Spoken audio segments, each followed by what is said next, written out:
Sledeći govornik je Nenad Kovačević, direktor finansija Tetra Paka za jugoistočnu Evropu. Tetra Pak je kompanija koja se bavi proizvodnjom sistema za pakovanje tečne hrane, kao što su mleko i sokovi. Nenad je, iako stremi nebeskim visinama, prizeman i konkretan. Pored dvoje sjajnih klinaca, sprema se da po treći put postane otac. Pored toga, njegova pasija je i ronjenje, tako da ga često možete videti u moru kako istražuje, poput Žaka Kustoa. Doduše, njegova supruga ponekad kaže: opet si nos zagnjurio u te Excel tabele i samo roniš po tim šitovima. Nenadova tema je upravljanje promenama. Ovog puta neće biti priče o tehničkim stvarima, već samo o ljudima. Nenad Kovačević.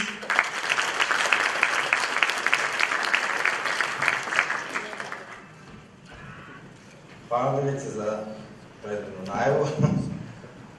Iskoristio bih priliku da se zahvalim Bojanu na pozivu. Zadovoljstvo je biti ovde i prezentovati pred ovakvim skupom. Nisam ni znao da imamo ovakvu vojsku kontrolora u Srbiji. To je sjajno kao informacija. Vidjeli ste danas veoma dobre prezentacije. Ja bih samo pohvalio dve, sve su bile dobre, ali dve bi stvarno izdvojio. To su prezentacije Ljubomira i Nikole, koji su, videli ste, imali sjajne poruke. Oni su uspeli da uploaduju na shared folder to malo ranije, pa sam ja uspio se slike da ima pokradem. I upravo moja prezentacija će biti ovako puno tih nekih slika, koje sam ja uspio od njih da preuzem. Oni su neke od,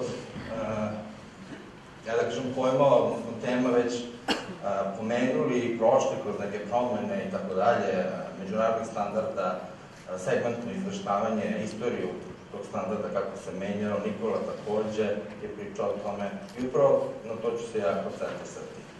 To je upravo ono što je kontrolorima kao biznis partnerima bitno u njihovom poslovanju, da znaju kako da se prilagode i kako da te promene, da kažemo, drive, da ih vode i da jednostavno shvate gde se nalaze u svemu tome.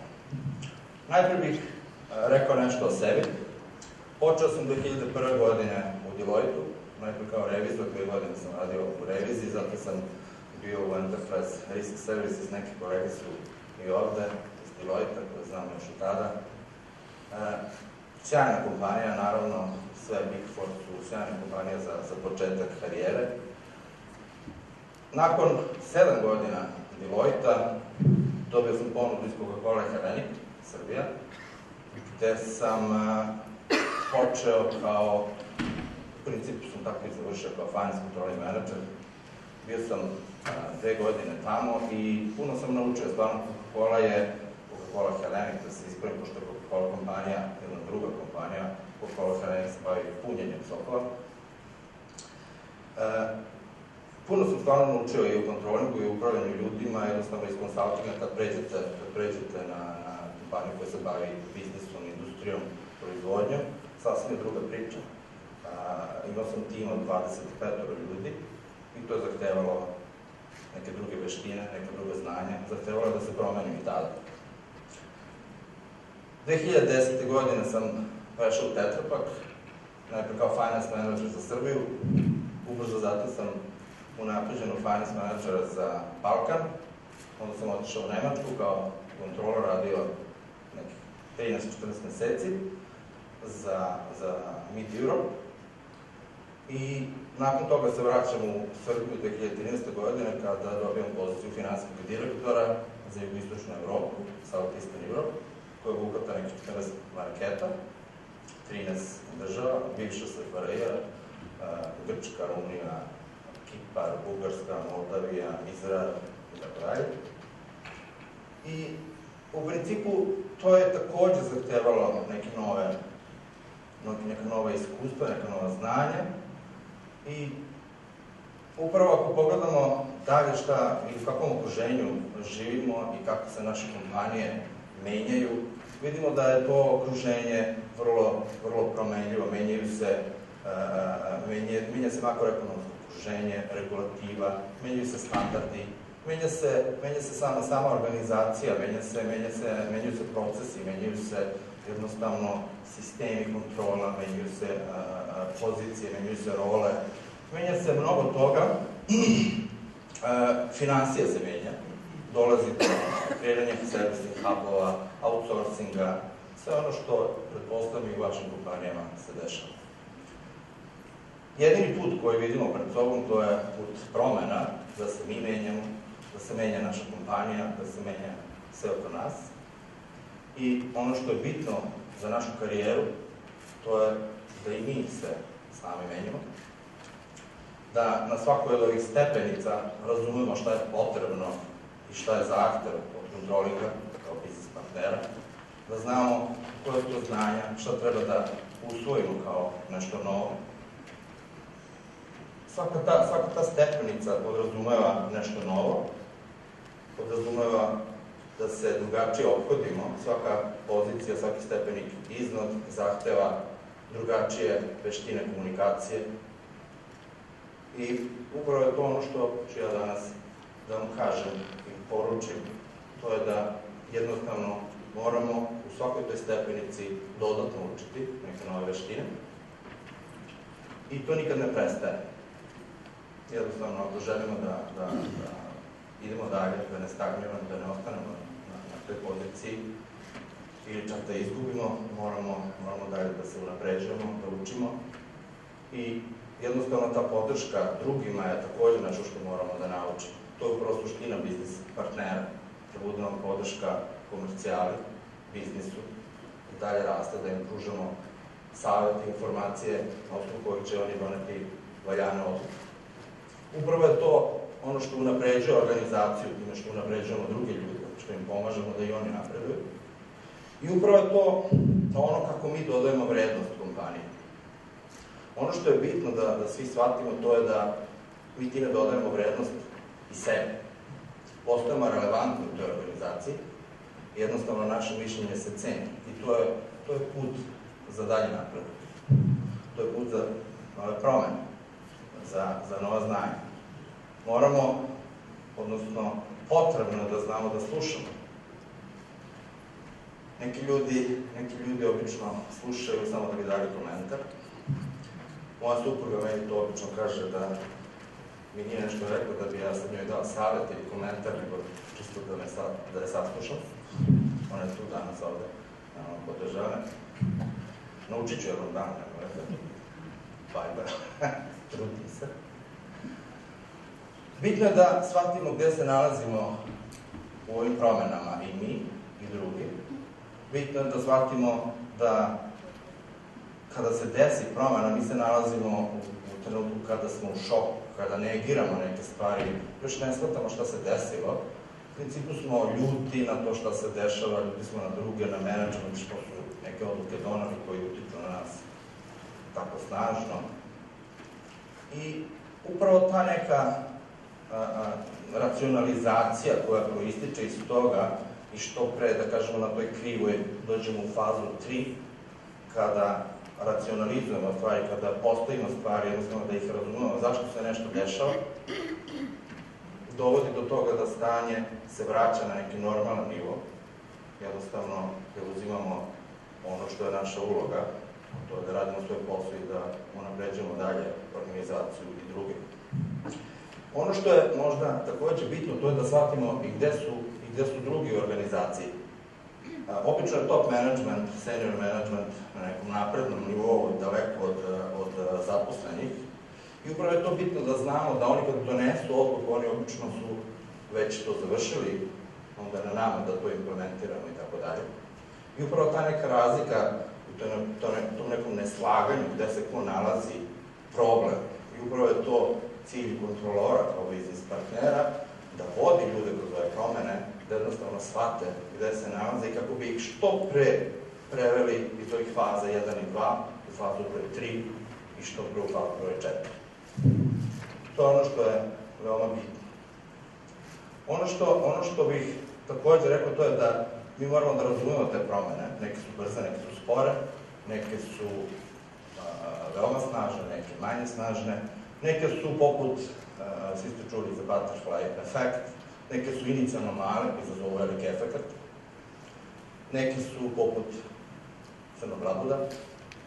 To je jedna od, da kažemo, naziva jednih od knjiga Nasima Taleba, profesora na univerzitetu u Americi, libanskog porekla. Teorija je inače vezana takođe za finansijska tržišta i kako određeni događaji koji su u principu nepredvidivi, koji imaju veliki uticaj kada se jave, jednostavno utiču na sve. Primeri takvih događaja mogu biti naravno pozitivni i negativni, to je bitno da znamo. Događaji kao pojava kompjutera, kao pojava interneta, događaji kao što su 9. septembar, kada su jednostavno napali, kada su srušili tornje u Svetskom trgovinskom centru, pad Berlinskog zida, to su neke promene koje su uticale veoma na ceo svet. Drugi svetski rat, promene kao što je finansijska kriza 2008. godine, jednostavno su događaji koje je teško predvideti i upravo se oni opisuju kao događaj u toj knjizi Crni labud Nasima Taleba, gde opisuje koliko su ti uticaji, koliko to znači za upravljanje rizicima. Ono što bih sada vama nešto predstavio, to je opet jedna treća životinja. Opisao bih vam promene kroz kako se ljudi ponašaju uz određene obrazce, odnosno imaju određene obrazce ponašanja, a to je eksperiment koji su u prethodnom veku naučnici uradili sa 5 majmuna. Jednostavno postavili su ih u kavez, na sredini kojeg su stavili merdevine i na vrhu tih merdevina su postavili banane. Prirodno majmuni su krenuli da se penju i da dođu do banana. Ono što se desilo je da su naučnici ih istuširali ledenom vodom. I tako par puta majmuni su jednostavno shvatili da ne treba da se penju i to je bilo to. Ono što su naučnici tada uradili je da su zamenili jednog od majmuna. Majmun je naravno ušao u novi, ne zna šta se dešava, počeo da se penje. Su sada ovi postojeći majmuni koji su tu već bili, ovih četvorica, znali šta će da se desi, će ladna voda, tuširanje. Prebili su ga naravno, da se onaj pop. On je posle nekog vremena shvatio da ne treba da se penje.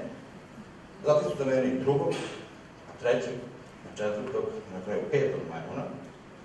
Dešavalo se to da jednostavno ovi koji su tu već stari prebio ovog koji ulazi. Pri tom ovi koji su bili tu, koji jednostavno nisu iskusili tuširanje, su učestvovali u tuči, naravno tuči ovoga koji je novo. Da su naučnici tada, dakle imamo novu situaciju, svih 5 majmuna su sada zamenjeni, imamo skroz nove majmune, niko njih nije ga tušira. Svi se ponašaju isto, ukacate novog majmuna, on ga prebio kako počeo se penje. Jednostavno, to je novi obrazac ponašanja koji su svi prihvatili. Da su mogli da ih pitaju naučnici tada i da su oni mogli da odgovore, verovatno bi odgovorili, tako se to ovde uvek radi. I to je upravo nešto što se može, da kažemo, iskopirati, odnosno videti u organizacijama. Jednostavno, ljudi teže da se ponašaju vrlo, da kažemo, slično onome kako su se ponašali pre njih, da se jednostavno prihvataju te obrasce ponašanja koji već postoje u toj organizaciji.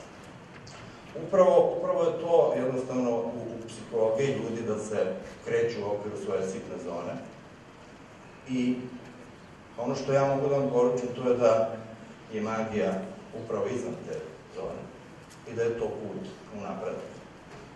To je put kako vi možete da doprinesete vašoj kompaniji još bolje i još više. I u principu poruka je moramo se menjati. Jeste teško, ali je još teže ako ostanemo na tom nivou da se ne promenimo. Za našu karijeru mislim da to može biti fatalno. Treba će nam podrška vaših kolega, podrška vaših šefova, podrška privatna, vaših privatnih partnera, moja supruga ovdje danas podržava me. Ja bih iskoristio priliku ovde da se zahvalim na podršci.